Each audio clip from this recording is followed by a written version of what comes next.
How to turn on or turn off enhanced layout on UC browser. Hello guys, so all what you have to do is simple. Go to UC browser. Now as you can see, this is the home page. Go down and click on those three lines, click on them like this.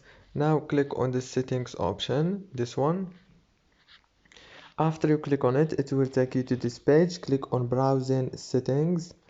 Now click on font and layout option. After you click on it, it will take you to this page. Now right here you will find some options, and here is the enhanced layout option. You can turn it off or turn it on as you want. If this video was helpful, please don't forget to like and subscribe, and thank you so much for watching this video until the end.